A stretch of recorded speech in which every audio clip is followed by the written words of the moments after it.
Indonesia, yaitu nikmat kemerdekaan. Mengingat-ingat satu nikmat yang besar yang Allah berikan kepada umat manusia, itu merupakan bagian dari ajaran agama. Ada orang yang bertanya misalnya kepada saya, Ustadz, apa hukumnya merayakan kemerdekaan? Tentunya kita harus mengingat kembali secara utuh ajaran Nabi besar Muhammad Sallallahu Alaihi Wasallam terkait dengan peristiwa-peristiwa besar yang dialami oleh umat manusia sepanjang sejarah. Beberapa waktu yang lalu misalnya kita semua berpuasa sunnah, puasa sunnah yang sangat afdol yang namanya puasa Asyura, puasa pada tanggal 10 Muharram. Puasa tanggal 10 Muharram seperti dijelaskan dalam hadis sahih riwayat Imam Bukhari, bahwa asal muasalnya itu ketika Rasulullah Shallallahu Alaihi Wasallam sampai di kota Madinah. Kata Imam Bukhari, lamma qadima Rasulullah Shallallahu Alaihi Wasallam al-Madinah. Nabi datang ke kota Madinah, hijrah dari Mekkah ke Madinah. Kemudian Nabi mendapatkan orang-orang Yahudi ahlul kitab yang menetap di kota Madinah itu berpuasa pada hari tersebut. Maka Rasulullah Shallallahu Alaihi Wasallam bertanya, ma balukum, kenapa kalian tasumuna hadzal yaum, berpuasa pada hari ini? Maka orang Yahudi menjawab, apakah nabinya orang Islam tidak tahu bahwa pada hari ini Allah menyelamatkan Nabi Musa dari kejaran Fir'aun. Ketika Allah memberikan wahyu kepada Nabi Musa pada satu hari, kamu harus keluar dari tanah Mesir, dari Memphis itu, untuk masuk ke Palestina, nanti lewat di Laut Merah. Maka kemudian Fir'aun tahu dan mengejar. Secara lahiriah, mestinya Nabi Musa akan tertangkap. Karena semua kemampuan, semua kekuatan dan kekuasaan ada pada Fir'aun hari itu. Maka kemudian kalau kita lihat ceritanya, ini peristiwa besar sekali. Nabi Musa kemudian mengajak Bani Israel itu keluar. Begitu keluar jalan, dikejar oleh Fir'aun sampai ke tepi pantai. Mungkin kalau menggunakan logika hari ini, anak buahnya Nabi Musa, umatnya Nabi Musa akan berkata, wahai Nabi Musa, kenapa kau ajak kami ke tepi pantai? Kalau sudah tahu bahwa Fir'aun akan mengejar dengan kekuatan militernya, harusnya Nabi Musa itu larinya ke gunung. Karena ketika kekuatan tidak berimbang, secara ilmu militer yang paling tepat itu adalah perang di dalam kota atau perang di pegunungan yang tidak terbuka kondisi teritorialnya. Bapak bisa lihat misalnya bahkan tentara modern ketika Amerika mau masuk ke Irak, ketika serangan udara dengan mudah dalam waktu 3 atau 4 hari itu Baghdad selesai dengan serangan udara. Tetapi ketika pasukan marinir, pasukan darat harus masuk ke Irak, itu butuh waktu bertahun-tahun dengan segala kerusakan yang kita saksikan di media. Oleh karena itu kata pengikutnya, Anda ini kan nabi, kenapa kok ngajak kami kemana ini? Ke pantai, mestinya ajak ke pegunungan atau tetap bertahan di dalam kota di mana kita mungkin melakukan perang gerilya. Tapi hari ini kamu ajak kita ke pantai yang terbuka. Kemudian di depan kita ada laut, tanpa kita punya kekuatan angkatan laut, prasarana dan sarana yang mengantarkan kita menyeberangi lautan itu. Tapi saat kondisi terdesak, Nabi Musa menjawab dengan ringan, kalla, nggak mungkin saya salah. Inna ma'iya rabbi sayahdin. Saya punya Allah. Fir'aun boleh punya segala-galanya, tapi saya punya Allah, sayahdin. Itu kata ulama, sebelum sampai pada nun di ayat sayahdini, itu malaikat Jibril sudah turun. Kata malaikat Jibril, ada apa Musa? Kata Musa, kok ada apa? Lihat Fir'aun dengan pasukannya di belakang itu. Maka kata malaikat Jibril, sederhana aja. Musa, jangan takut. Allah wahyukan kepadamu untuk memukulkan tongkat ke laut. Maka laut itu terbelah. Ombaknya menjadi diam. Daratan yang kering. Maka kemudian Nabi Musa menyeberangi laut itu. Kalau Bapak baca dalam sejarah. Ini sejarah itu tidak perlu pembenaran dari aspek dalil hadisnya. Karena sebatas sejarah. Cerita yang tidak berkaitan dengan halal dan haram pokok keakidahan. Itu dalam banyak tafsir diceritakan itu. Begitu Nabi Musa melewati Laut Merah itu. Fir'aun itu di belakang itu ngerem dengan pasukannya. Fir'aun itu bukan pemimpin bodoh. Tapi siapapun yang berlawanan dengan Allah. Iradatuhu wa quwwatuhu wa azamatuhu. Yang hebat gak jadi hebat. Yang mawas diri pasti kalah. Yang pintar goblok mendadak itu Pak. Malaikat itu bilang pukul tongkatnya. Laut terbelah. Kalau mungkin kita mau berimajinasi. Bisa jadi jembatan kayak Suramadu. Bisa jadi terbelah seperti es sementara. Nabi Musa lewat. Fir'aun itu ngerem. Fir'aun itu tahu. Kalau ini mukjizat dari Tuhannya Musa. Kan sudah pernah kalah berkali-kali Fir'aun. Yang terakhir itu kan adu apa ini? Adu sihir dengan Nabi Musa, kalah itu. Fir'aun itu ngerem Pak. Tahu dia. Kalau saya ikuti Musa, maka saya hancur. Tapi hari itu malaikat Jibril itu kirim kuda.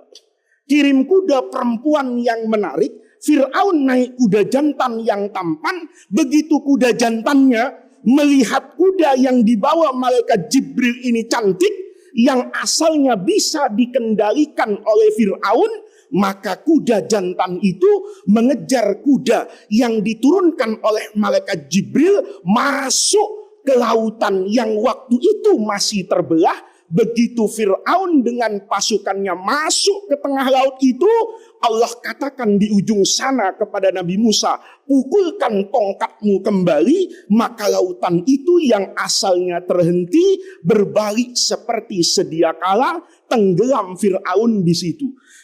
Jadi kalahnya Fir'aun dengan Nabi Musa itu pakai wasilah Pak. Wasilahnya itu kuda perempuan. Jadi kalau ada bapak-bapak di Cibubur, ini sudah lurus lempeng mau berangkat ke masjid, terus gara-gara ada janda di warung kopi belok ke kanan, itu berarti sama dengan kudanya siapa itu? Fir'aun. Karena hari itu yang membuat Fir'aun kalah itu ya godaan dari apa ini? Kuda betina ini. Maka ketika tenggelam itu kan satu kejadian yang luar biasa. Di dalam Al-Quran, Allah subhanahu wa ta'ala berfirman, وَذَكِّرْهُمْ بِأَيَّامِ اللَّهِ. Ingatkan olehmu ya Rasulullah, umat manusia itu biayyamillah, dengan hari-hari Allah. Hari-hari Allah itu apa? Hari-hari di mana terjadi peristiwa besar yang memberikan dampak positif kepada kehidupan umat manusia sepanjang masa. Jadi di sini bapak-bapak, sebetulnya peringatan itu hukumnya dalam Islam nggak ada. Orang sering bilang merayakan hari kemerdekaan itu bid'ah karena tidak dikerjakan oleh Rasulullah. Bid'ah itu kan kalau orang belajar hukum Islam itu bukan hukum. Karena hukum itu kalau dalam bangunan ilmu usul fiqh misalnya, hukum itu kan tergantung mau lihat kepada siapa. Kalau kepada pelakunya atau objek pekerjaannya. Kalau kepada pelakunya, hukum itu cuma 5. Yang pertama wajib kayak sholat subuh. Yang kedua sunnah kayak bapak sholat tahiyatul masjid. Yang ketiga mubah, pekerjaan yang netral ini kayak makan, minum, itu asalnya mubah. Kalau bapak makan untuk memperkuat ibadah, maka makannya bapak dapat apa itu? Pahala. Tergantung pahalanya kayak apa Ustadz? Ya tergantung Bapak. Sama dengan wudhu. Wudhu itu nggak ada hukumnya Pak. Kalau Bapak wudhu untuk sholat subuh, maka wudhu hukumnya menjadi apa itu? Wajib.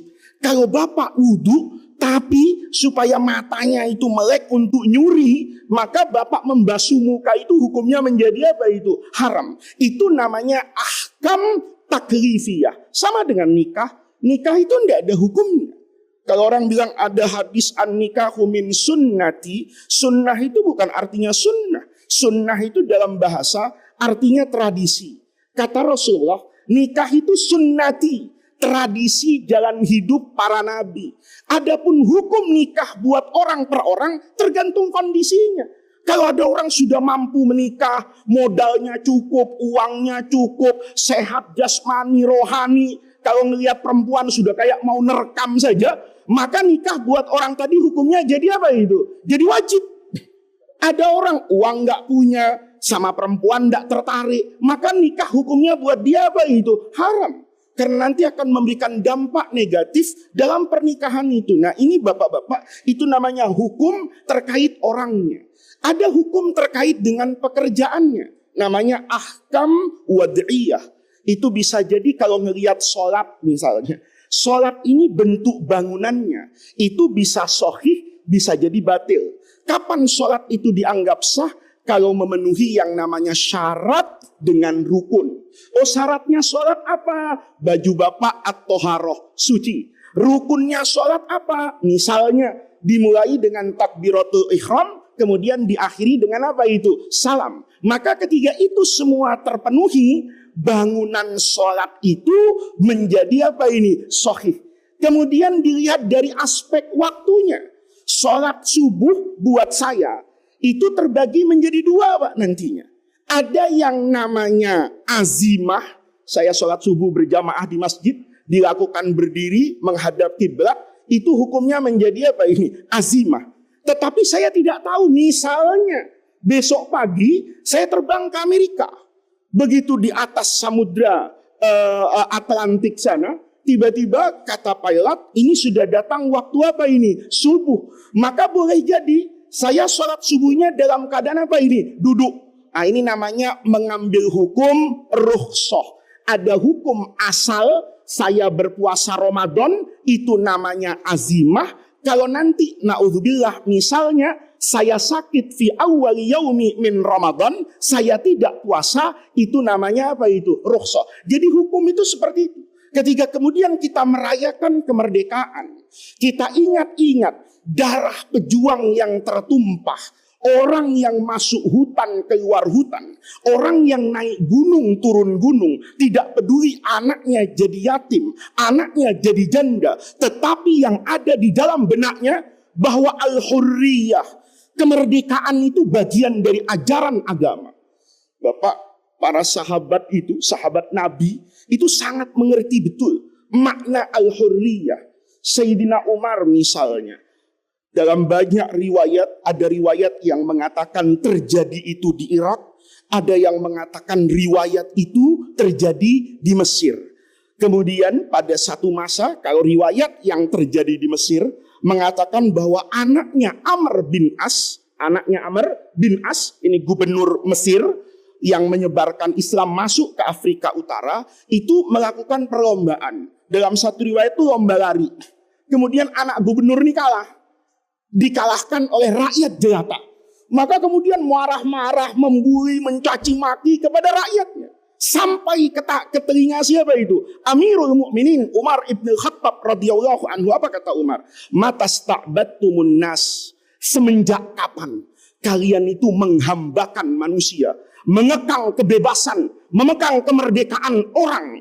Walaqad waladathum ummahatuhum ahrara. Sementara mereka dulu dilahirkan oleh orang tuanya itu dalam keadaan merdeka. Karena merdeka itu prinsip hidup. Karena lawan dari merdeka itu kan paksaan. Paksaan itu tidak akan melahirkan iman. Yang ada itu akan melahirkan kebencian. Bapak misalnya dipaksa melakukan sesuatu, ketika bapak lakukan, maka perlakuan yang Bapak lakukan karena paksaan itu berbeda kan dengan yang lahir dari kecintaan dan dalam hati nurani. Makanya Al-Quran bahkan mengingatkan, tidak boleh orang itu memaksa-maksa orang itu masuk Islam, itu tidak boleh. Islam itu tidak boleh disebarkan dengan paksaan. Walau sya'a rabbuka, kata Quran, seandainya Allah mau, Allah yang maha kuasa, Allah yang ala kulli syai'in qadir, Allah yang bikulli syai'in alim, mau, la amana, pasti akan beriman. Siapa yang beriman? Man fil ardi kulluhum jami'an. Semua orang yang ada di bumi ini, kalau Allah mau, semuanya beriman. Apa yang mustahil bagi Allah? Kalau Allah sudah mau, siapa yang bisa melawan kehendak Allah? Tapi Allah katakan, afa anta tukrihun nas. Apa kamu Muhammad mau maksa-maksa orang hatta yakunu mu'minin, supaya mereka beriman? Lihat Rasulullah tidak pernah maksa-maksa orang. Ikrar agama pertama kali, la ikraha fiddin. Tidak ada paksaan dalam beragama. Karena paksaan itu akan selalu bertentangan dengan kemanusiaan manusia yang dihargai oleh ajaran agama Islam. Maka di sini bapak-bapak, kemerdekaan itu nikmat yang luar biasa. Tinggal bagaimana kita memperingati Agustusan ini.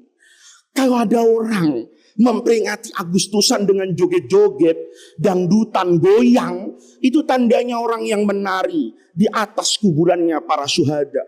Pangeran Diponegoro dulu tidak pernah membayangkan kalau pada satu hari tanah tumpah darah, tanah air yang ingin dia merdekakan dari belenggu penjajahan yang kejam, kemudian diisi oleh orang-orang yang tidak tahu dosa dan tidak tahu malu. Orang-orang yang tidak tahu akhlak dan tidak tahu bagaimana beragama yang benar. Kalau kemudian kemerdekaan diisi dengan kecintaan yang benar kepada tanah tumpah darah. Ini penting juga untuk kita ingatkan. Mencintai tanah air itu adalah tabiat manusia. Semua orang itu pasti mencintai tanah airnya dan selalu kangen tanah airnya. Bahkan orang yang ada di tanah suci, ini kalau dulu saya ngaji sama kiai-kiai di Betawi, itu suka bercanda. Semua orang itu kepengen ke tanah suci. Kangen sama tanah air, tapi takut ke tanah kusir. Karena dulu kuburan yang besar itu adanya di tanah kusir. Tanah air itu kangen. Itu dirasakan oleh semua orang, Bapak. Bahkan Bapak ketika menunaikan ibadah haji, ada di depan Ka'bah, ada di kota suci Madinah. Begitu 30 hari akan ada rasa kangen kepada tanah air. Senikmat-nikmat Bapak berada di tanah orang lain, pasti datang kerinduan kepada tanah air. Tanah air yang kita cintai, tanah air yang kita rindukan. Itu adalah ajaran agama. Itu diajarkan betul oleh Rasulullah Shallallahu Alaihi Wasallam. Coba Bapak buka di Sahih Bukhari. Imam Bukhari dari gurunya Qutaibah bin Sa'id dengan sanadnya sampai ke sahabat Anas bin Malik radhiyallahu anhu.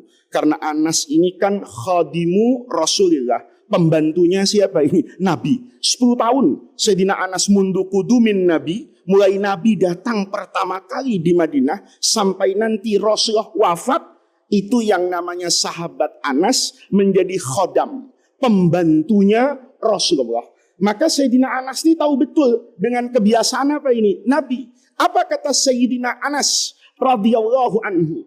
Kana Nabi sallallahu alaihi wasallam idza qadima min safarin. Kalau Nabi itu datang dari satu perjalanan. Kayak Bapak di Cibubur misalnya, yang orang Surabaya begitu lebaran mudik, Pak. Begitu mudik kan nanti ada arus apa ini? Balik. Begitu balik, Bapak sudah sampai pintu tol Cibubur misalnya, sudah membayangkan akan sampai ke rumah di sini, atau sebaliknya, Bapak kemudian memiliki rasa kangen kepada orang tua Bapak yang di Surabaya. Begitu lewat tol Trans Jawa dari sini, sudah exit di Waru sana dekat Bandara Juanda. Nabi kalau sudah dekat ke kota Madinah, Nabi ngeliat nih, ila judronil Madinah. ke tembok batas kota Madinah. Nabi sudah lihat, ya Allah, itu kota Madinah, rumah tinggal saya. Apa yang terjadi? Auda'a rahilatahu. Nabi itu menyegerakan. Jadi untanya, kudanya itu dipacu lebih cepat lagi karena kangen kepada kota Madinah.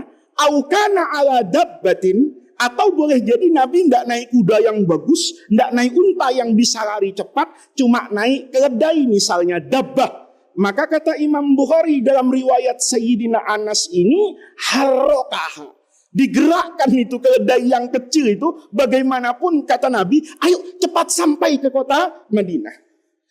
Dari hadis ini, alim besar ahli hadis, pemimpin ulama hadis sedunia sepanjang masa, Al-Imam Ibnu Hajar Al-Asqalani dalam kitab beliau Fathul Bari, syarahnya Sahih Bukhari, ngomong apa ini orang alim besar? Fihi, hadis tadi menunjukkan dalilun ala fadlil Madinah, menunjukkan keistimewaan kota Madinah, wa masyru'iyati hubbil watan, dan masyru'nya mencintai tanah air, wal hanin, dan adanya rasa kangen kepada tanah air. Itu yang ngomong Imam Ibnu Hajar Al-Asqalani. Ada orang tanya, tapi Pak, hadis hubbul waton minal iman itu kan tidak benar. Saya katakan, semenjak kapan orang mengatakan hubbul waton minal iman itu hadis? Itu bukan hadis, Pak. Itu perkataan ulama. Tapi perkataan ulama ini mustambatun, menjadi kesimpulan dari ayat Quran, dari banyak hadis. Ayat Quran misalnya, yang menunjukkan bahwa cinta tanah air itu diajarkan oleh Al-Quran. Kata Al-Quran, uzina. Dulu Bapak, Nabi itu ketika ada di Mekah, itu tidak ada syariat al-jihad bil qital. Enggak boleh zaman di Mekah, Nabi melakukan apa itu? Peperangan. Kapan jihad bersenjata itu dibolehkan oleh Allah? Dibolehkan, bukan disuruh, dibolehkan. Uzina lilladzina yuqataluna bi annahum zulimu. Diizinkan kata Allah buat orang yang terzalimi, diperangi, diintimidasi, dipersulit, itu boleh sekarang mengangkat senjata. Kenapa? Alladzina ukhriju min diyarihim bighairi haqqin. Kenapa Rasulullah boleh mengangkat senjata di Madinah?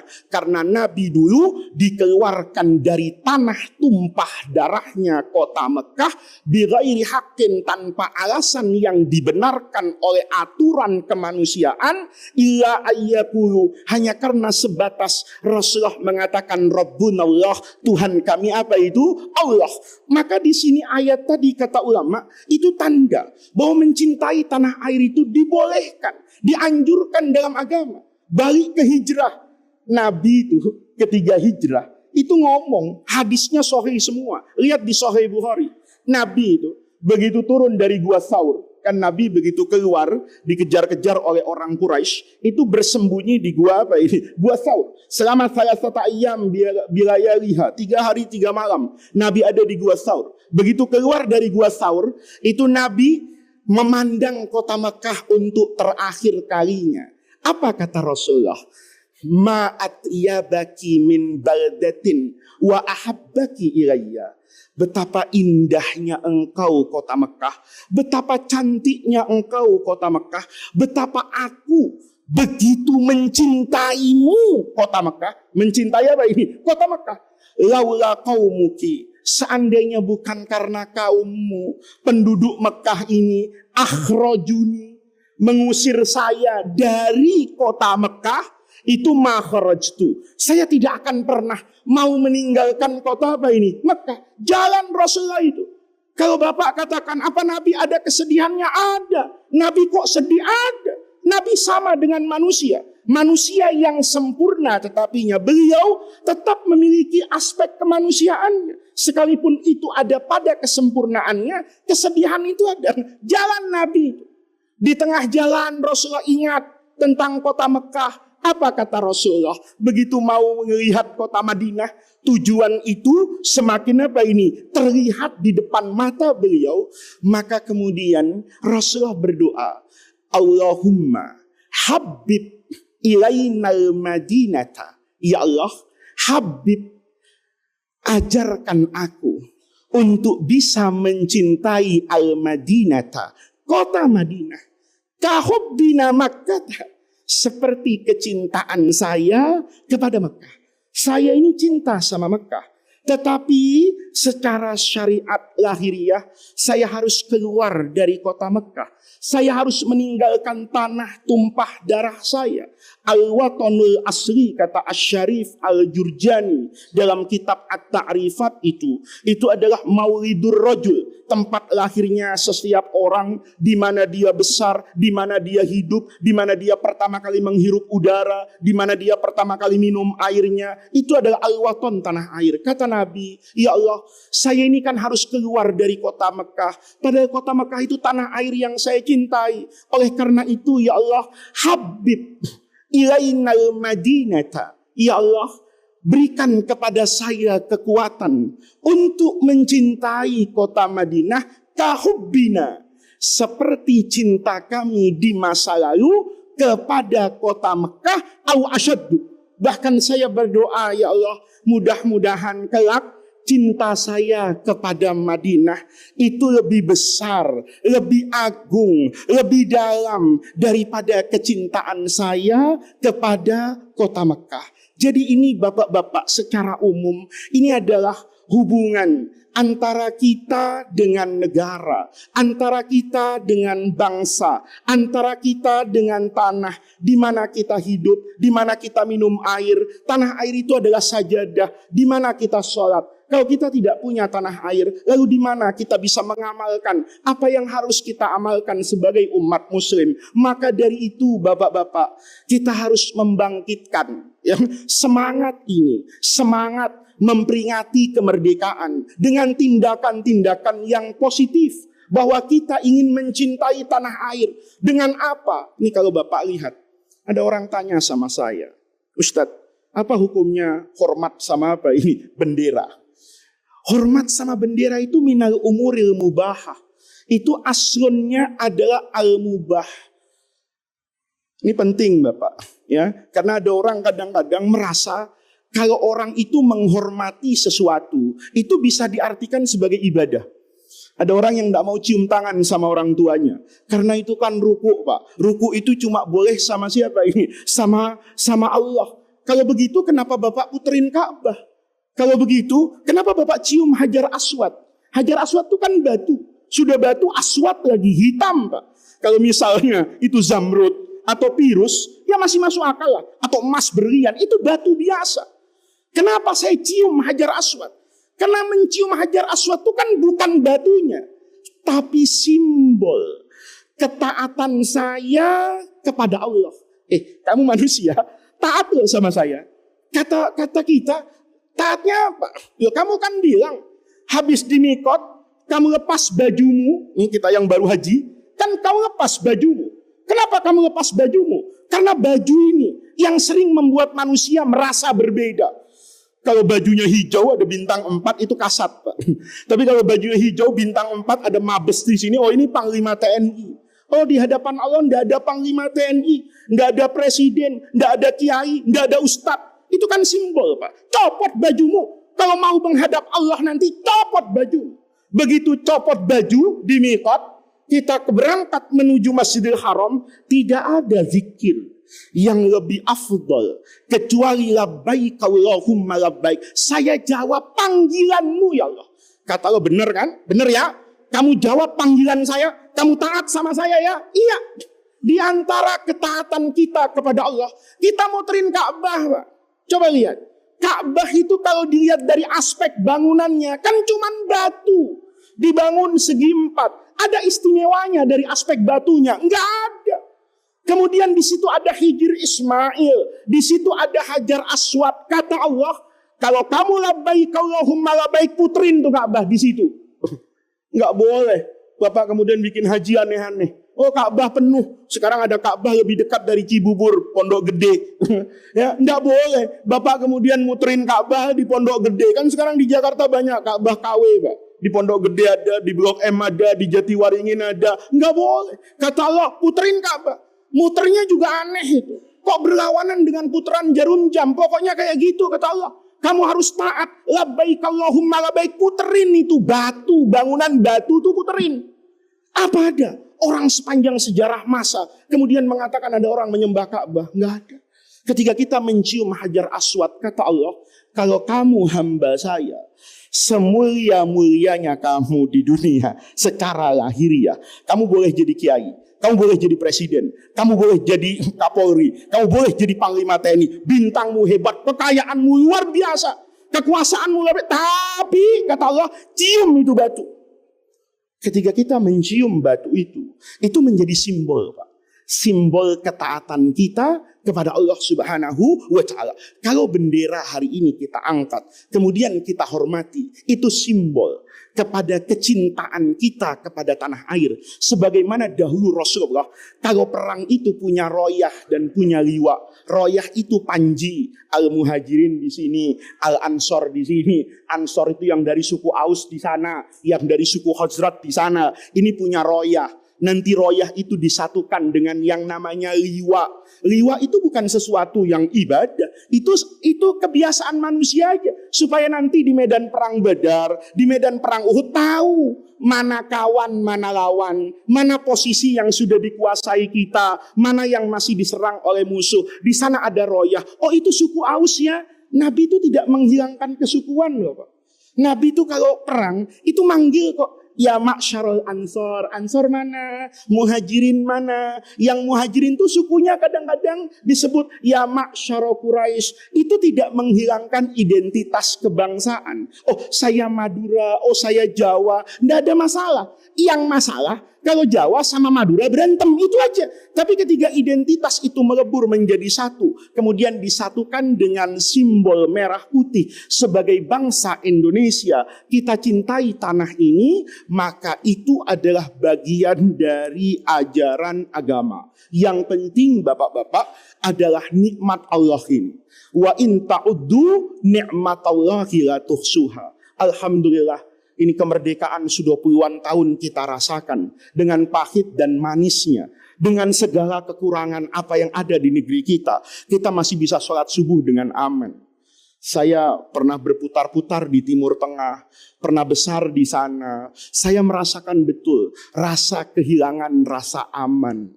Bahkan untuk melangkahkan kaki ke masjid itu butuh perjuangan. Indonesia ini masih banyak kekurangannya.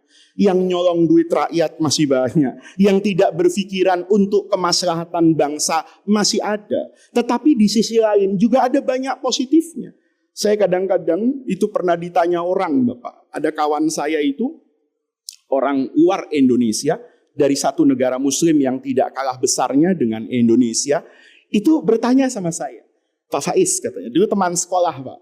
Tapi saya jadi ustadz di Indonesia, dia kemudian kerja di Amerika, kemudian dia kerja di World Bank, suka melihat APBN, struktur APBN dari banyak negara.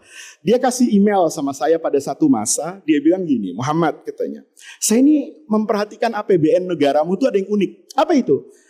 Belanja pegawai.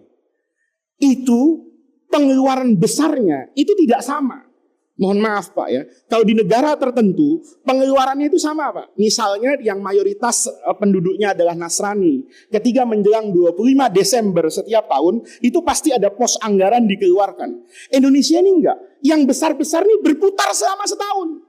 Lalu saya cek kata dia, kenapa anggaran belanja pegawai itu paling besar ketika mendekati Ramadan dan Idul Fitri? Saya dulu enggak bisa jawab Pak. Lama-lama saya ingat, oh iya, di Indonesia ada THR. Orang kalau lebaran itu gajinya dapat 2 kali dan itu aturan. Kalau Bapak kerja dalam satu institusi kemudian tidak dapat THR, itu perusahaannya bisa diapakan tuh Pak? Dipidanakan, dihukum. Pertanyaannya, negeri muslim mana yang ngasih THR kecuali Indonesia? Oh, mungkin Malaysia itu niru. Tapi saya pernah belajar di Arab Saudi misalnya. Saya tanya sama teman saya, dosen negeri yang mengajar agama di universitas terkemuka di Arab Saudi misalnya, atau dengan tawajuh Islam yang berbeda. Saya punya kawan ngajar fikih, hafal Quran dengan qiraat asyarah, ada di Universitas Damaskus di sana. Saya punya kawan di Al Azhar misalnya. Saya tanya tuh semua dosen-dosen hebat itu, kalian kalau lebaran dikasih gaji 2 kali lipat nggak? Nggak ada gitu. Paling dikasih 10% namanya halawatul id. Liburnya bisa 2 minggu, nggak ada. Liburnya ya cuma 2 hari. Kita kadang-kadang, ini unik di Indonesia ini. Ya, begitu libur lebaran selesai, terlambat. Alasannya mudik, masuk kantor belakangan, puasa enggak, kadang-kadang itu kita. Kalau kita lihat sisi Indonesia positifnya kan masih ada. Saya tidak sedang membela siapa-siapa, tetapi saya ingin mengajarkan bagaimana rasa syukur itu kita implementasikan. Di Indonesia masih ada THR. Di Indonesia ngaji di mana-mana masih boleh, Pak. Bahkan luar biasa di daerah saya di Jakarta Selatan, di Depok. Kadang-kadang kalau sudah Maulid Nabi orang tutup jalan ngaji sampai jam 1 malam, tidak ada orang melarang. Asal lapor sama polisi, lapor aja Pak, saya izin ya nutup jalan, saya mau nikahan anak, nanti ada yang ceramah, ada tabligh akbar. Saya tanya, negeri mana di dunia ini yang boleh melakukan seperti itu? Enggak ada. Bapak ngundang saya hari ini Masjid Darussalam, itu asal ngundang. Kalau di belahan negeri yang lain, even negeri yang katakan paling sunnah di dunia, itu harus izin dulu. Setahun ada programnya. Siapa yang mau ceramah di situ? Harus ada SIM-nya. Surat izin mubaligh, surat izin ustadz. Itu di negeri-negeri yang jauh konon kabarnya merasa lebih Islam dari kita. Yang ingin saya katakan, di negeri ini masih banyak kekurangannya. Kalau ada orang bilang negeri ini sudah beres, baik dan benar, itu orang tidur kayak Ashabul Kahfi, Pak, 300 tahun itu. Tapi orang yang melihat Indonesia banyak kekurangannya, kesejahteraan, ketimpangan, keseriusan dalam menjalankan ajaran agama Allah, masih banyak kekurangannya. Tetapi di sisi lain, masih ada positifnya. Masih banyak pemimpin yang mau mendengarkan nasihat. Masih banyak masyarakat yang dengan kesadarannya menghidupkan ajaran agama. Lihat Masjid Darussalam ini. Saya masuk itu senang banget. Tadi jam 4, Pak, jam 4.15, saya sampai di masjid ini. Masjidnya terang, karpetnya bagus. Saya yakin di masjid ini banyak sahabat Abu Bakar dan Utsman, Pak. Karena kalau tidak banyak Abu Bakar dan Utsman, tidak mungkin ada AC, tidak mungkin ada sarana multimedia. Tanpa bantuan pemerintah, pasti ini sukarela, kedermawanan bapak-bapak. Yang seperti ini bapak-bapak, ini adalah aspek positif di negeri ini. Maka ayo syukuri kemerdekaan. Jangan pikirkan orang, jangan pikirkan orang. Orang mau berbuat aneh-aneh, pemimpin mau beragama apapun. Selama kita semua sholat subuh berjamaah, selama kita semua mengaji Islam dengan benar, selama akhlak anak keturunan kita, pendidikan keagamaan keluarga kita itu baik, insya Allah negeri ini jadi baik. Kita sering berpikir bagaimana memperbaiki Indonesia. Kenapa kita nggak berpikir bagaimana memperbaiki rumah saya? Bagaimana memperbaiki lingkungan saya? Kalau rumah saya baik, kebaikan rumah saya nular sama rumah di samping saya. Rumah samping nular sama rumah sampingnya. Nanti kan satu RT jadi baik. RT ini baik, RT itu bagus. Satu RW akan baik. Bahwa kebaikan satu negara itu akan dimulai dari kebaikan diri kita, anak, istri, dan keluarga kita. Maka bagian dari mengisi kemerdekaan. Kalau dahulu mungkin para pejuang kita untuk berangkat sholat itu tantangannya luar biasa. Mungkin bapak-bapak yang lebih sepuh dari saya itu masih merasakan ke masjid pakai obor. Ke masjid mungkin tantangannya ular. Mungkin ke masjid itu bisa jadi tantangannya nyawa.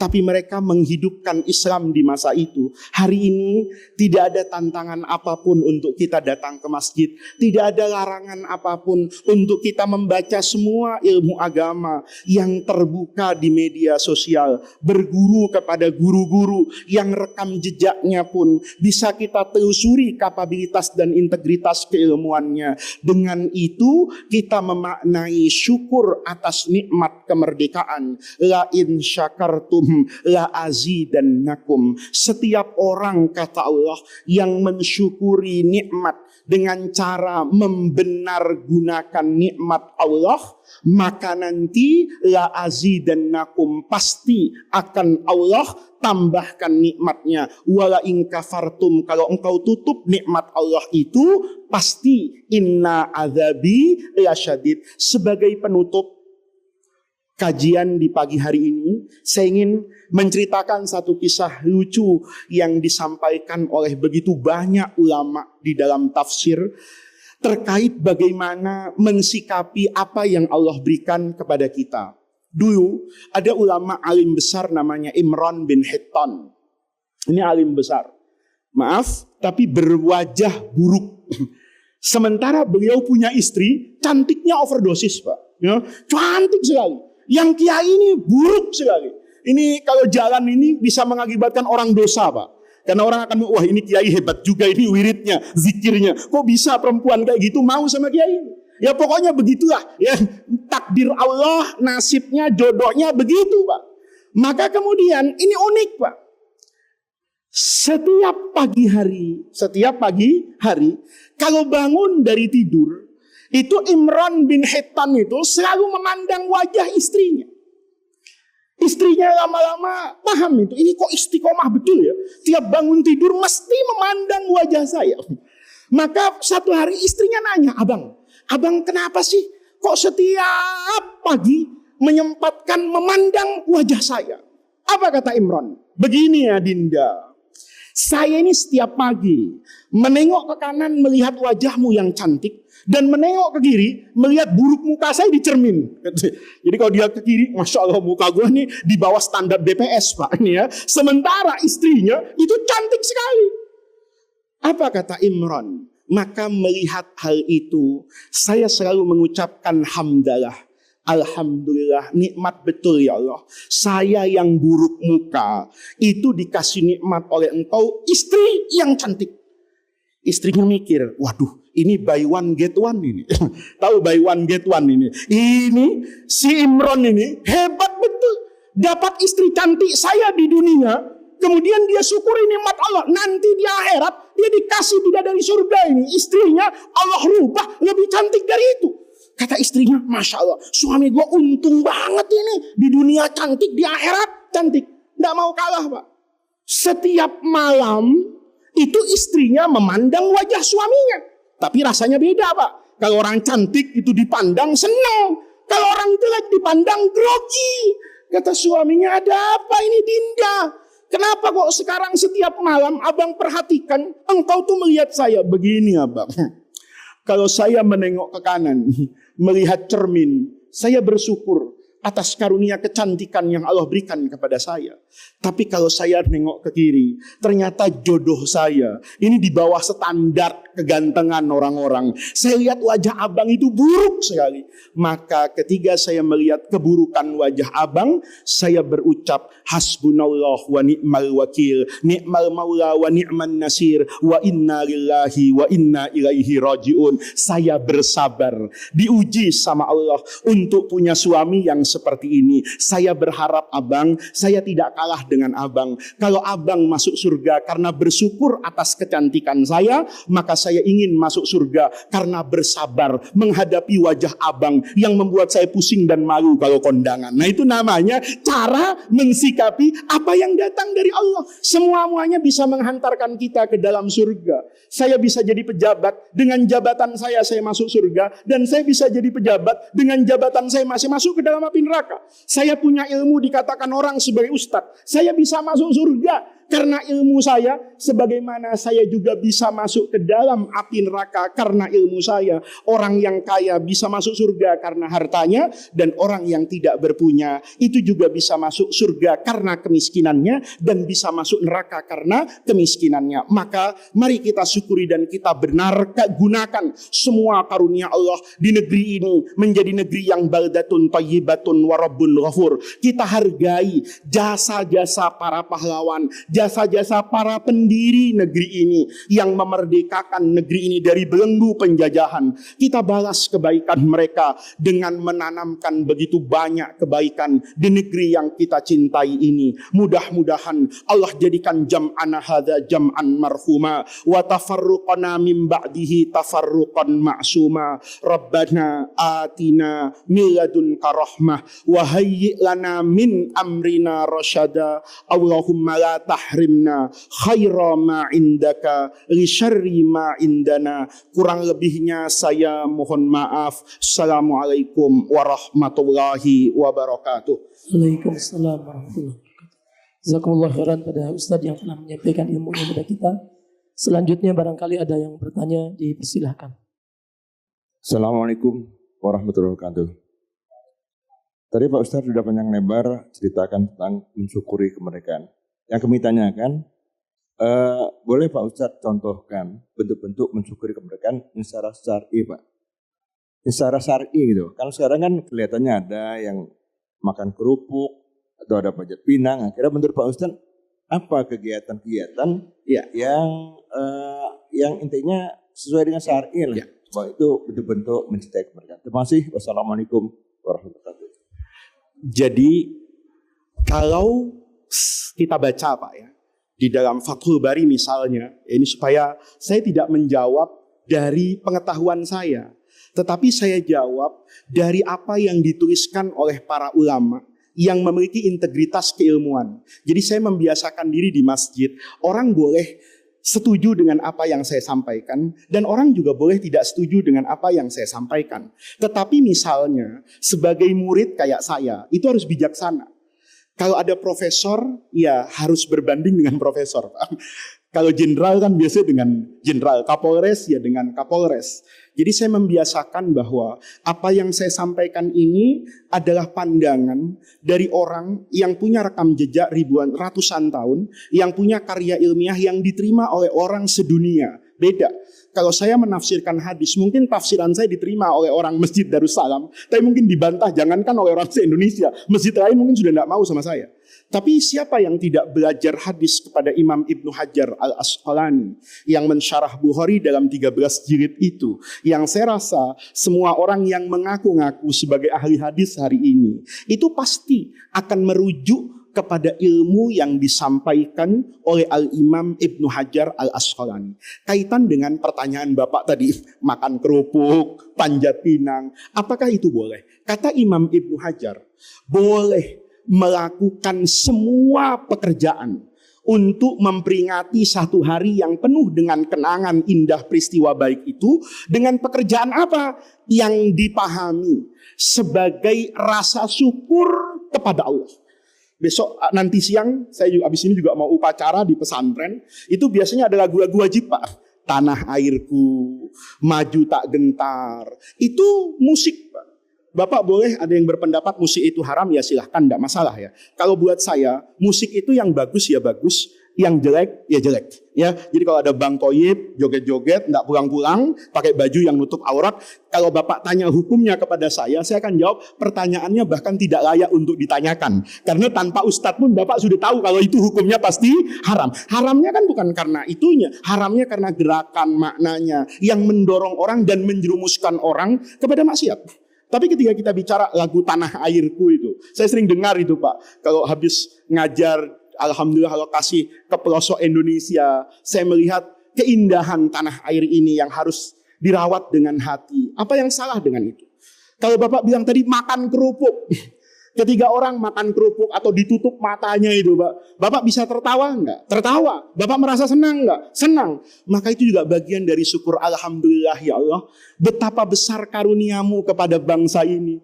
Sampai-sampai solar mahal, minyak goreng mahal, saya masih bisa tertawa. Karena tertawa itu juga bagian dari nikmat loh. Orang kalau sudah kehilangan canda, orang kalau sudah kehilangan tawa, maka hidup itu tidak akan menjadi indah. Kalau Bapak sebutkan Panjat Pinang, selama semuanya ridho, ikhlas, diinjak-injak, tidak ada yang marah. Dan ada panduannya, ada guidance-nya. Apa itu?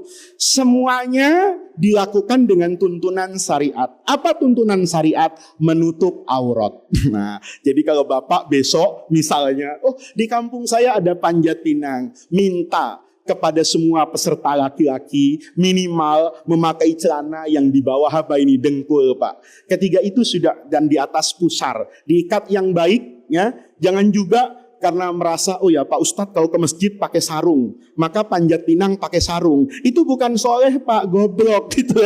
Kenapa? Ya karena kalau pakai sarung Panjat Pinang kan pasti merosot. Kalau merosot auratnya terbuka. Nah yang seperti itu jadi panduannya yang kita pahami sebagai arti syukur. Bapak punya keluarga pahlawan, Bapak ungkapkan terima kasih, kasih bingkisan. Ada pahlawan kemerdekaan, ada pahlawan masjid. Mungkin orang yang membersihkan toilet masjid sepanjang masa. Ketika saya datang subuh tadi, kondisi toiletnya sudah bersih, sudah nyaman. Saya yakin ada yang membersihkan. Dan tidak semua orang mau menjadi pembersih kamar mandi, tidak semua orang. Oh iya, ini juga pejuang. Muadzin masjid. Yang menyebabkan saya setiap subuh tidak pernah telat bangun. Itu juga bagian dari pejuang. Guru saya dulu yang mengajarkan ABC di SD, yang kemudian menghantarkan saya sampai sekolah tinggi, strata sosial yang tinggi, itu juga pahlawan. Jadi semua pekerjaan yang bisa dipahami sebagai ungkapan rasa syukur, kemudian dia tidak melakukan pelanggaran seperti membuka aurat, kemudian tidak dilakukan dalam keadaan israf misalnya, berlebih-lebihan. Jangan Panjat Pinang Bapak pasang berlian di atasnya. Itu tidak boleh. Kenapa? Karena itu artinya berlebih-lebihan. Sebatas itu ungkapan syukur, kegembiraan yang wajar, maka itu dibolehkan di dalam agama. Itu Bapak. Iya, sampai jam berapa Pak? Iya boleh tambahan lagi. Soalnya saya mohon maaf, rumah saya agak jauh. Ada di pesantren, ada upacara 7:30.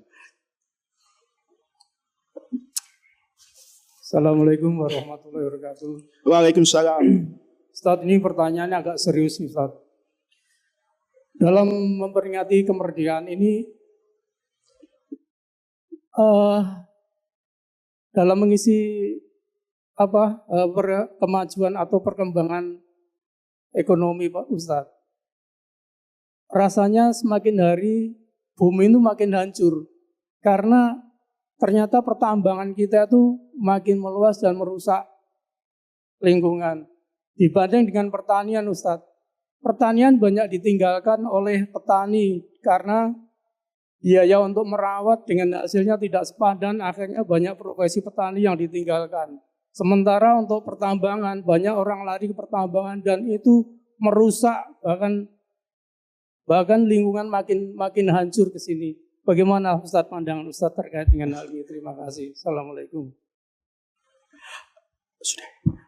Jadi kalau bertanya kepada saya kan harus menjawab sesuai disiplin ilmu yang saya miliki. Saya tidak boleh menjawab itu dari aspek lingkungan misalnya. Kayak saya bukan pakar lingkungan walhi misalnya. Saya juga tidak ingin menjawab dari aspek ekonomi. Karena sekalipun semuanya saya tahu, tapi saya tahu secara otodidak.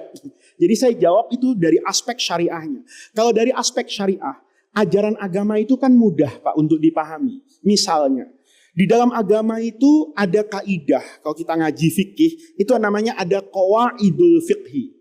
Qawaid fikih itu adalah satu slogan-slogan tertentu, yang slogan ini merupakan kumpulan dari begitu banyak hadis, dari begitu banyak ayat Al-Quran, kemudian didefinisikan oleh ulama menjadi satu kaidah umum. Misalnya, innamal a'malu binniyat, itu hadis Nabi. Maka kemudian ada kaidah dalam fikih, al-umuru bimaqasidiha. Setiap perkara itu tergantung apanya itu, niatnya. Saya berpolitik niatnya apa? Even masuk partai apapun.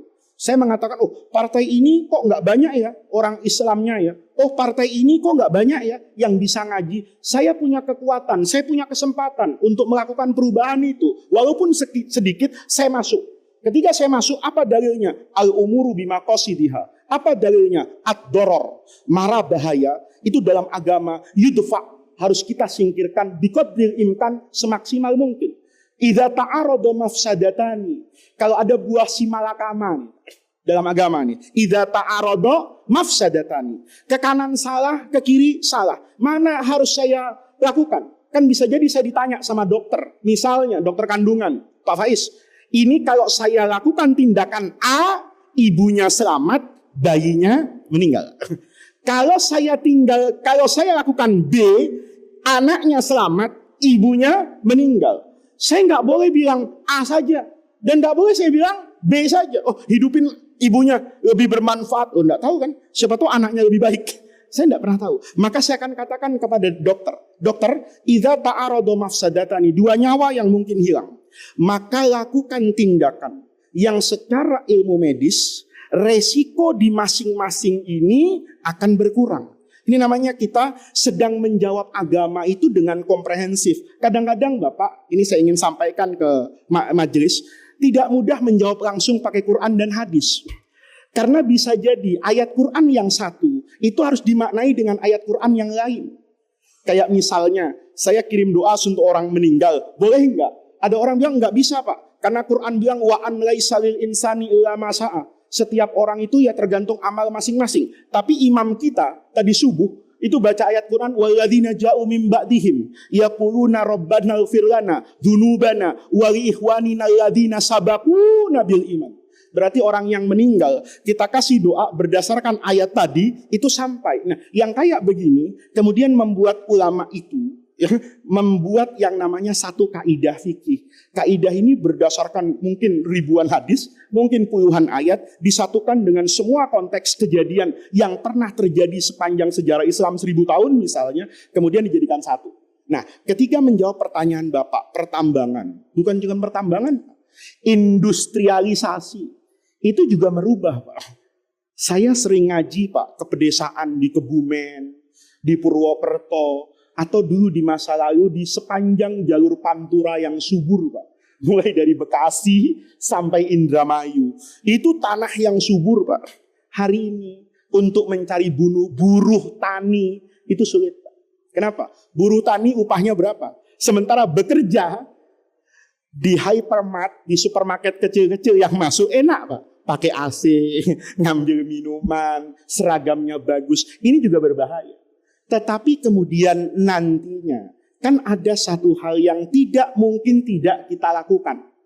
Nah, ketika kita mau melakukan itu, pertambangan boleh apa tidak? Ya boleh.